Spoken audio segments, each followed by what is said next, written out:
thinking, okay, good. I'm just glad that's finally over with. The trade deadline is going to be here in 3 or 4 hours, and then I don't have to answer those questions. I don't have to worry about getting traded anymore this year. And then, needless to say, there was that flurry right before the deadline where it almost happened. And I came off the field and went in the lunchroom, and somebody grabbed me and said, dude, you almost got traded to the Broncos like 10 minutes ago. And it was one of those moments where it didn't really even sink in for a few days until I realized, till people in our media were telling me, like, look, there was a deal on the table that was almost done. Yeah. And it was just a matter of the Browns saying yes to something that they had almost previously agreed to. And I would have been packing my bags to go to Denver.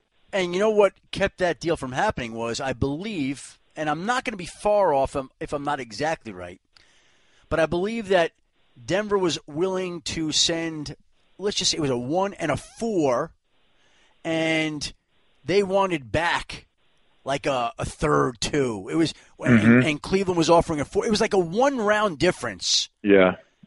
In the disagreement on the compensation part.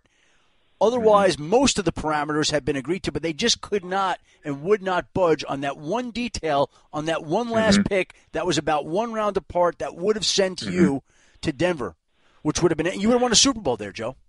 Yeah, it's just, crazy to think about if that one little domino would have fallen and how close it was to falling, how different my career, my life would have been from that point going forward. And like you mentioned, I heard that exact same thing from one of our beat writers, Mary Kay Cabot. She's usually got her finger on the pulse of what's going on. And she was the one that came up to me and told me, hey, they were only like a tiny, tiny sliver of a couple points on the draft trade scale away from trading you. And like you said, it was like a 3rd or a 4th round pick that they were squabbling over. And otherwise it would have been done. That was not the last time your name has come up in trade discussions with Denver or other teams. Could you see the day ever, as this trade deadline comes closer, as we get into this offseason, could you see the day ever of being dealt away from Cleveland? Well, like you mentioned, it seems like every year there's a few teams that need a left tackle. They have the quarterback, but the fan base or the media thinks that they need a new left tackle. And then, of course, because Cleveland has not been in the discussion of a playoff team, my name's always one of the names that comes up as a potential trade bait. But truthfully, I do think that my chances of getting traded are kind of over. I mean, I could be wrong. Something crazy could happen, but just being where I am in my contract, I've only got 1 year left on my deal in Cleveland. I turned 33 this year. It's my 11th season. Typically, you're not seeing guys that are in their 11th year and 1 year away from being done with their contract getting traded. I think that was something that was more of a potential to happen when I was, in year 7, 8, 9, when you still had 2 or 3 more years left on your contract.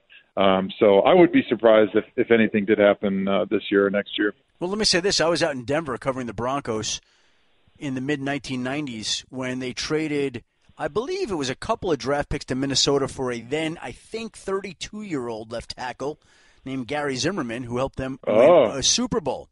And Zim was the best. Okay. Zim was great. I don't know if you've ever gotten the chance to talk to him or know him. A very unique guy. I love that guy. Very quiet. Offensive linemen are a unique breed, and they're all very similar. Yes. And they're strong personalities. They're in their own world.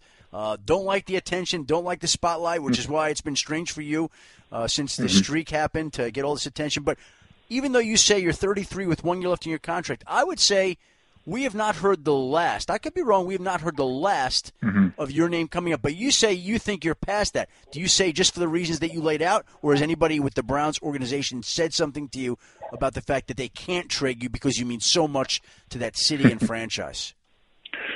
Well, I think Hugh Jackson and Sashi Brown have said repeatedly since they took over that they're not going to trade me. But I think like any smart front office would do is if they were given an opportunity to look at a trade, they would certainly look at it. And if somebody blew them away, I wouldn't think there would be any reason why they wouldn't trade for me. But I think, like I said, that combination of, where I am in my career and my contract and the fact that it would really take, I think, a trade that would blow the doors off Cleveland to make it happen. I'm not sure those stars would line up. But I do think you are correct that I'm sure as the trade deadline comes up this year, there's going to be some chatter about me potentially being traded, because it does seem like there is a dearth of quality offensive tackles in the NFL now more than ever, and especially at the left tackle position. There's plenty of teams across the NFL that have a fan base that love their quarterback but don't like their offensive line or their tackles or their left tackle specifically. So I'm sure there'll be some chatter, but I don't know if we'll get to a situation like we got to a few years ago when Denver and Cleveland were actually discussing numbers and going back and forth. Well, it's funny. I just did a radio show in Denver on Monday this week. Garrett Bowles, their first-round pick, goes down with an injury, and they said, which left tackle could Denver trade for? I said, do you think that they are just out there that you can just go trade for? And they said, what about Joe Thomas?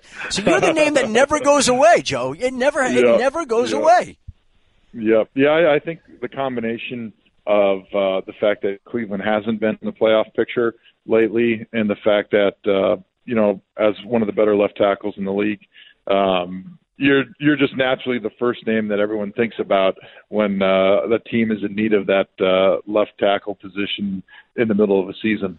So let's just say somehow, some way, the stars aligned, it came together, and you wound up being traded. How would you feel if you were given the chance to go play for a contender that could win the Super Bowl and at the same time have to leave a city that you've become so entrenched in over the last 11 seasons? Mm-hmm.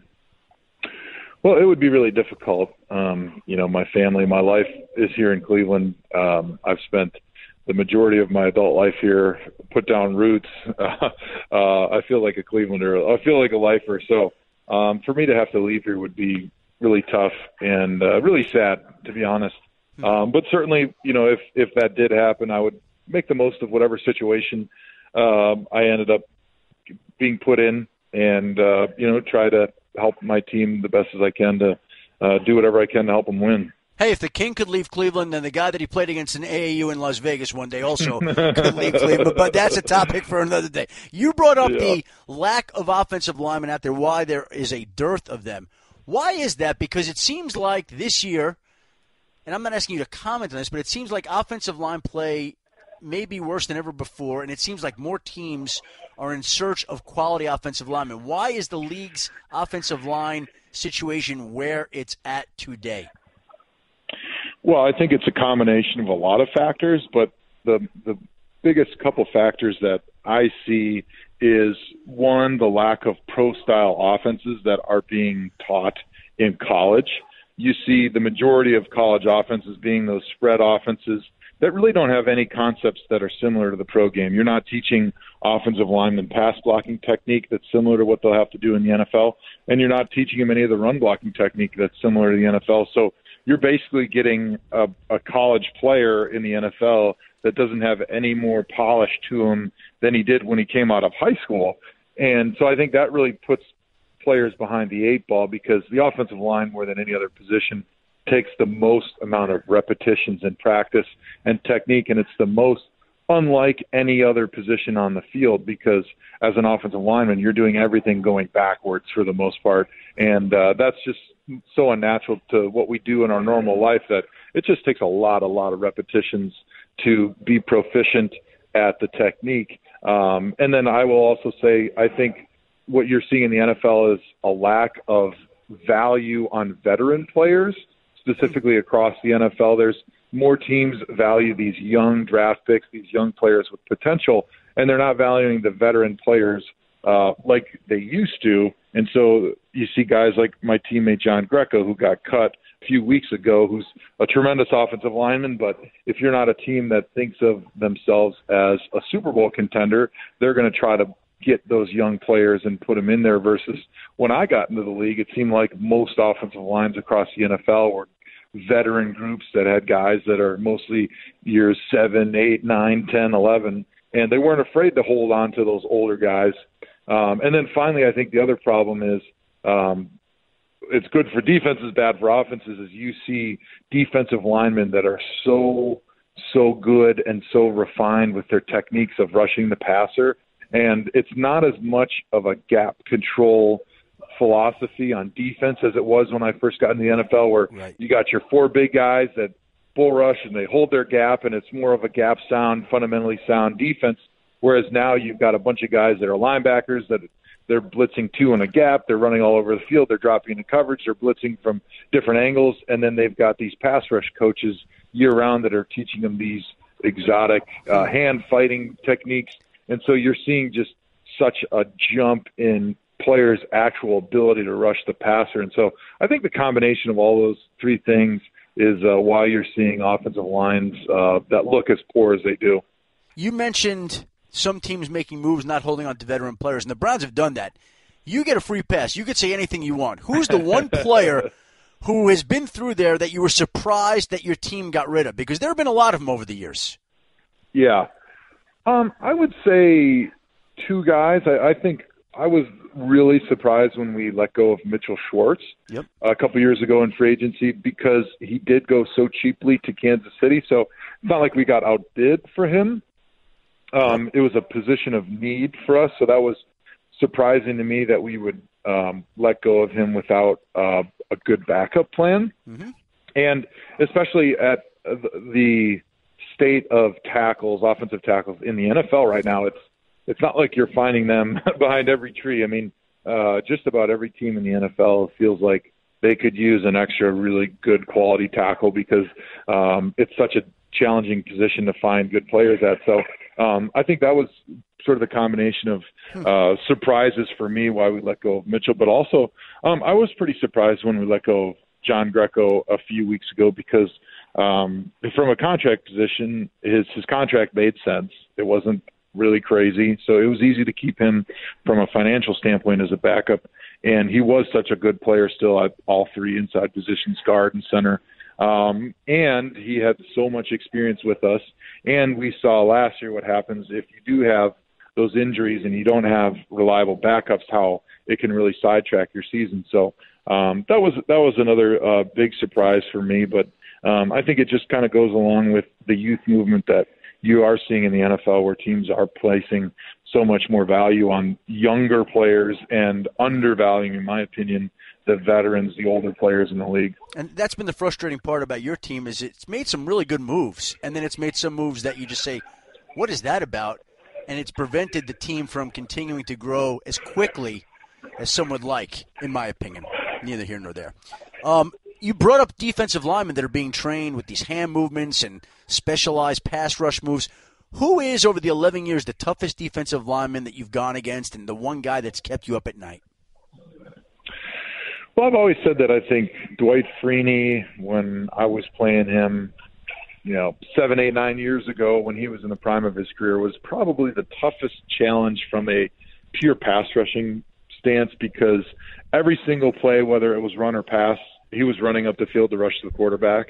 And while that technique gave up a lot more in the run game, it made it really challenging, and you really had to bring your A game to play against him because of how talented he was at rushing the passer. And you see that even this week. I hear the Falcons are talking about bringing him in, and it's like you're 16 or 17 for him. But his spin move is still so effective even after all these years. Nobody really was able to figure out how to block that thing. I checked with them yesterday. They told me that they weren't planning to do that right now, but I guess those things are subject to change, and he can still bring that pass rush. Now, I told you before about that trade that nearly went through that a reporter actually filed was done 2 years ago. Another little interesting story for you. When I get to go to Canton each summer for the Pro Football Hall of Fame, my favorite place to eat, Joe, is Mission Barbecue.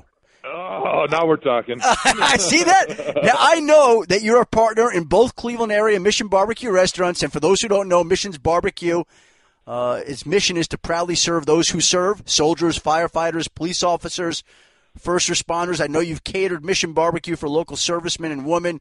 I got to tell you, Joe, that stuff is awesome. What do we got to do to get a Mission Barbecue near where I live in New York? Hey, man, it's a done deal. You and me, we can go in on a partnership, and we'll open one in New York so you can happily eat it every day. I'm going to get you my number. I'm going to DM you on Twitter. I'm telling you, I want in on Mission Barbecue in New York. And, in fact, I was in the one in Canton with my boss, and he wants one in Connecticut. We could put one in Bristol, Connecticut, too, while we're at it. We're in. Hey, sounds good. I'm in. What do we got to do to make that happen? Seriously. Yeah, I think they're great. I mean, I've been really proud of my association with them, not only is their food, is their barbecue just top notch, excellent. But I think their mission